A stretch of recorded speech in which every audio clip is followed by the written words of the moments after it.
Hi, my name is James Cook and I'm a typewriter artist. You almost have to imagine each letter or number or punctuation mark as an individual pixel, and so it's about using those letters, numbers, punctuation marks and puzzle piecing them together so that you create ultimately you're recreating the subject that you intend to type. You know, the eyes, they're curved, so it can sometimes be as simple as using the bracket symbols to type the pupils of someone's eye. If I'm doing skin shading or skin tones, I'll use the @ symbol. The illusion of the work is, you know, from a distance, these drawings are incredibly precise, but actually there's quite a tolerance to making these drawings. You can sort of get away with hiding your mistakes. One thing I try not to do is start again. And there's no way of undoing those mistakes because you're stamping ink onto the page. I don't use Tipp-Ex. All the mistakes are there for people to see.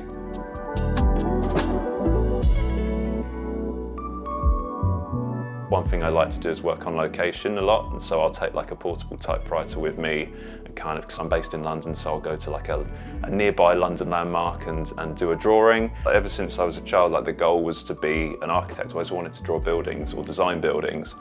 This was sort of a hobby in the background, and initially I was posting on Instagram and on different websites anonymously, so there was no face to the work because I didn't know what sort of reception it would get from people. I didn't know whether they would see it as a bit strange or a bit unusual, a bit quirky, but it's only been sort of within the last sort of 4 to 5 years that, you know, there's sort of had a growing interest and people have wanted to, you know, inquire about commissions.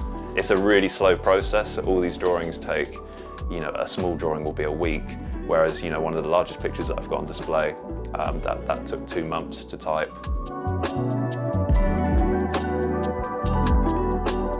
I've become a collector of typewriters by accident. I didn't set out originally to have all of these machines behind me. What happens is people see the work that I create, and someone might come to an exhibition or visit me and they'll drop off a typewriter and they'll say, you know, we've had this machine in our family for many years. It's only sitting around collecting dust. We may as well give it to you because we know that if we give this machine to you, you're going to give it a second lease of life.